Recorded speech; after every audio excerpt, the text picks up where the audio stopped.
Hello, everybody. Welcome. I am so glad you're here with me today.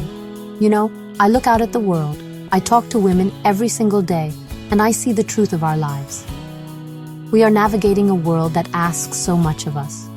We're building careers, we're nurturing families, we're holding our communities together. And on top of all that, we're bombarded by a constant stream of messages telling us who we should be, what we should look like, how we should feel. The pressure from society, from our phones, from our own expectations, it can feel like a tidal wave. It's exhausting, isn't it? Just trying to keep all the plates spinning. But I want to talk about something different today. This conversation isn't about adding another impossible standard to your to-do list. It's not about chasing the latest wellness trend or striving for some airbrushed idea of perfection that, let's be honest, doesn't even exist. This is about coming home to ourselves. It's about building a foundation for our well-being that is strong, that is real, and that can sustain us through all of life's seasons. A foundation built not on what the world demands, but on what our own bodies, our own spirits, are telling us we need. So what we're going to do here together is get back to basics. We're going to talk about real, tangible practices that you can weave into the fabric of your life, starting right now.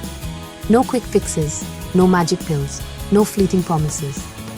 Just the honest-to-goodness truth about what it takes to build a life that feels good from the inside out. This is your time. This is about you. Are you ready? Let's begin. The very first thing we have to talk about, the absolute cornerstone of it all, is rest. And I mean deep, restorative rest. For generations, women have been taught that our value lies in our productivity, in our ability to keep going, to do it all. We wear exhaustion like a badge of honor. But I am here to tell you, that is a lie that is stealing your life force. Sleep is not a luxury, it is a biological necessity. It is the time when your body heals, your mind processes, and your spirit resets. Denying yourself sleep is like trying to run a car with no gasoline. You wouldn't do that, so why do we do it to our own precious bodies? So the first step is a courageous one. You must decide that your rest is non-negotiable. This means setting powerful boundaries. It means saying no so you can say yes to yourself. It means looking at your evening and intentionally creating a sanctuary for sleep. This isn't about just falling into bed when you can't stand up anymore. It's about creating a ritual, a beautiful, sacred routine that signals to your entire being that it's time to let go. Maybe it's a warm cup of herbal tea. Maybe it's 10 minutes of quiet reading. Maybe it's just sitting in silence and breathing. It's your ritual to design. Protecting this time will feel radical at first. It might mean turning off the phone an hour before bed, even if emails are still coming in. It might mean communicating to your family that mommy's wind-down time is just as important as their homework time. It requires you to be the guardian of your own well-being. You have to be the one to stand at the gate of your evening and say, "This space is for me. This time is for my restoration." Because when you finally give yourself the gift of consistent quality rest, you will find you have so much more to give. To your work, to your family, and most importantly, to yourself. Now let's talk about what we're putting into these beautiful bodies of ours. Food is not the enemy. Diet culture has tried to convince us that it is, creating rules and restrictions and guilt. But food is life. It is energy. It is information for ourselves. The shift we need to make is from a mindset of restriction to one of nourishment. It's about asking a simple question. What will make my body feel strong and vibrant right now? And most of the time, the answer is real, whole food, the kind that comes from the earth, not a factory. Brightly colored vegetables, life-giving fruits, whole grains, and clean proteins. One of the greatest acts of self-care is planning ahead. I know, we're all so busy. But taking just an hour on a Sunday to chop some vegetables, cook some quinoa, or grill some chicken can change the entire landscape of your week. It removes the stress of the daily, what's for dinner? Scramble and makes the healthy choice the easy choice. And please hear me on this. Hydrate, hydrate, hydrate. So many of us are walking around in a state of chronic dehydration, which leads to fatigue, brain fog, and headaches. Carrying a water bottle with you is one of the simplest, most profound things you can do for your health. But here's the deepest part of this practice. Mindful eating. It means slowing down. It means putting away the phone, turning off the television, and actually tasting your food. Pay attention to the textures, the flavors, the aromas. Notice how your body feels as you eat. Are you full? Are you satisfied? This practice reconnects you to your body's innate wisdom, its natural hunger and fullness cues that have been drowned out by years of rushing and distraction. When you eat mindfully, you build a relationship with food that is based on respect, gratitude, and true nourishment. For so many of us, the word exercise is loaded. It brings up images of grueling workouts, of punishment, of something we have to do. I want to invite you to throw that word out. Let's replace it with movement.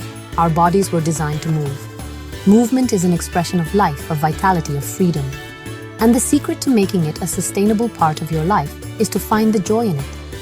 What kind of movement did you love as a child? Was it dancing, riding a bike, swimming? Your body remembers that joy. The goal is not to become a marathon runner overnight, unless that's what truly lights you up. The goal is to find activities that make you feel good, that make you feel alive in your own skin. Maybe it's a brisk walk in the park while listening to your favorite podcast. Maybe it's putting on some music and having a solo dance party in your living room for 15 minutes. It could be a gentle yoga class that helps you stretch and breathe, or a hike in nature that clears your head.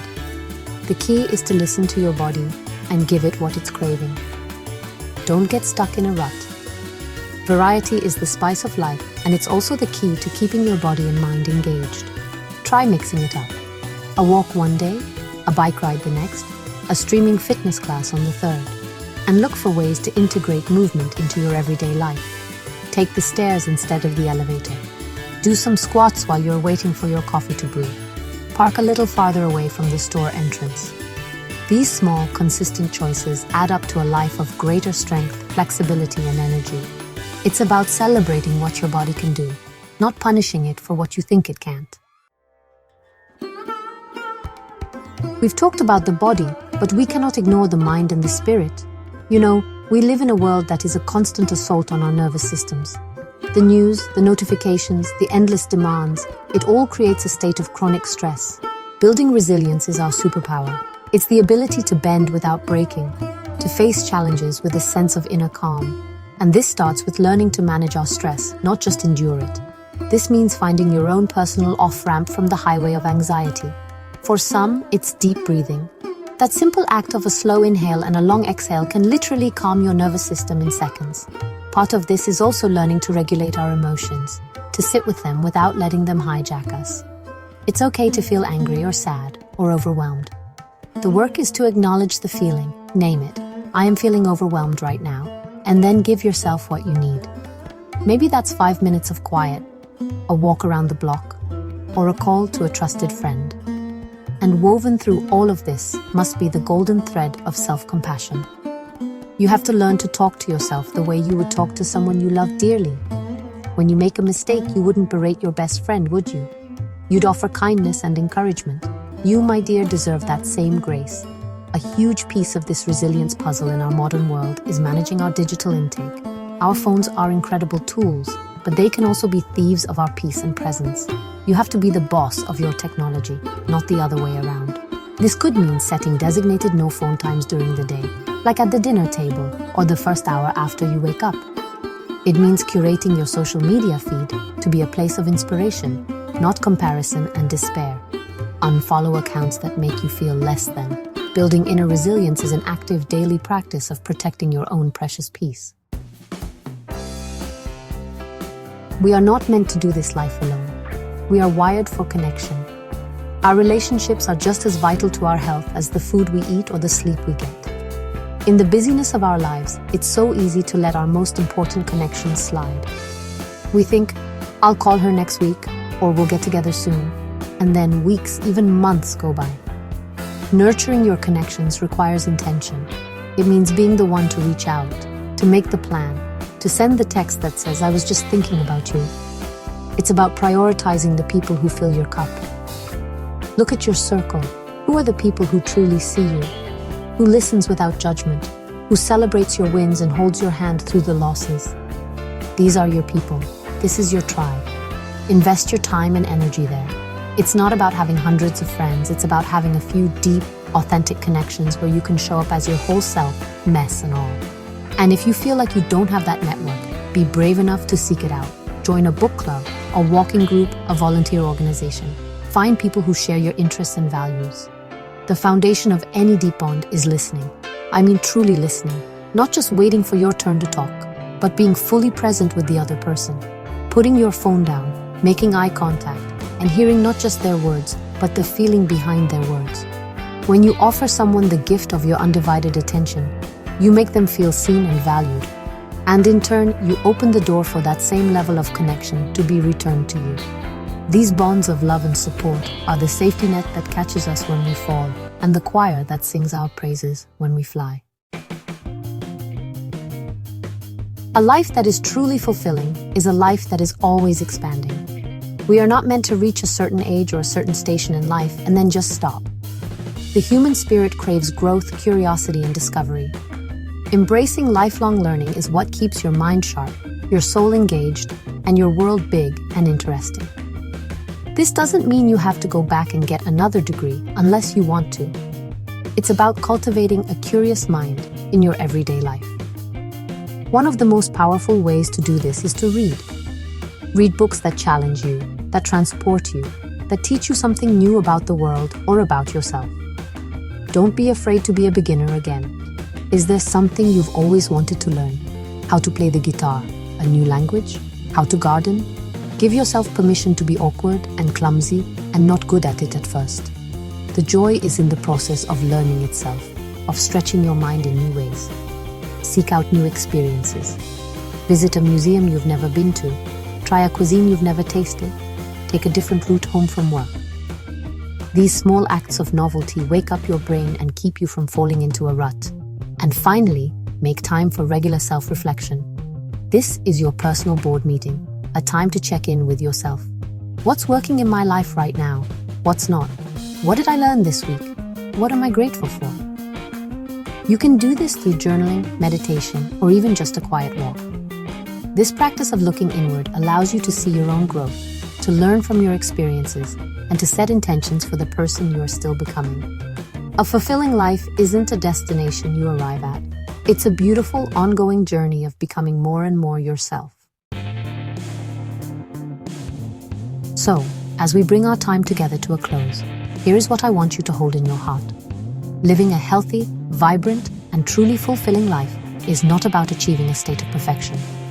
Perfection is a myth, an illusion that keeps us striving and feeling like we're never enough. The real work, the beautiful work, is in the small, conscious choices you make every single day. It's in choosing to go to bed a little earlier, to drink that extra glass of water, to call that friend, to read that chapter, to be kind to yourself when you stumble. It's about creating a life that is in alignment with your deepest values and your soul's true calling. By focusing on these pillars, your rest, your nourishment, your movement, your resilience, your connections, and your growth, you are not just checking boxes. You are building something. You are building a life that can withstand the storms. You are creating a sanctuary within yourself that no external pressure or marketing gimmick can ever shake. You are taking back your power from a world that wants to tell you who to be, and you are stepping into the magnificent truth of who you already are. This is your masterpiece. This is your one precious life. I want to thank you for spending this time with me today, for opening your heart to this conversation. Remember that this is a practice, not a performance. Be gentle with yourself. Take one small step today. And know that you have everything you need right inside of you to build a life that not only looks good on the outside, but feels deeply, truly good on the inside. You are so worth the effort. Thank you.